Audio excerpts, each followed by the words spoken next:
New information tonight in Cuyahoga County's rape kit initiative that is simply alarming. The county prosecutor's office says there are hundreds of people whose DNA has been linked to a rape, but they are still walking around free in our neighborhoods. News Channel 5's Kristen Vo is working this story. Kristen, how can something like this happen?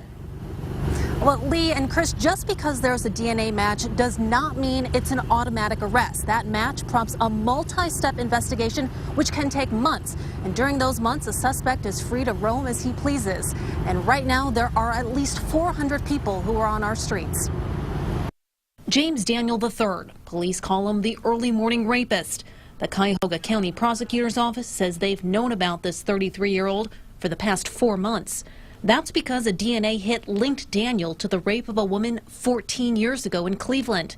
That hit came back in May. Despite the hit, Daniel continued to go free.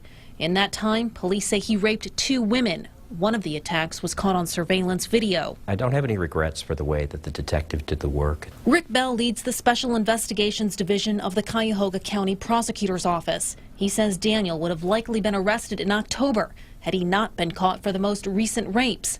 Bell says that 5-month lag time is normal. We're swamped. We have a lot of work to do, and we know that if we're going to get these guys off the street and to accelerate that process, we're going to have the resources. Right now, there are 12 detectives investigating old Cuyahoga County rape cases. Each detective has up to 100 cases at one time.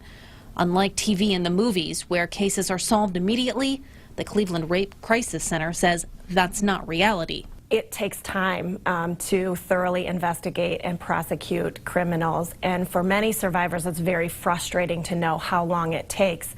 But at the same time, if we're rushing justice, we're not going to get the outcomes that we want. To get justice and indict someone on a DNA hit, Bell says detectives must pull all old police reports, get medical records, do background checks on the victim and suspect, then find those two. The prosecutor's office says it will ask the city and the county for more money to go toward the rape kit initiative. They want to use that money to hire more detectives to investigate old rape cases. Live at the Justice Center, I'm Kristen Volk, News Channel 5. Lee? Certainly very compelling reasons for them to get that money, Kristen. Thank you. And the prosecutor's office also says it takes about 43 hours to investigate each rape case after a DNA hit is made. But with detectives juggling so many cases at once and waiting on records to come back, hours can easily turn into months.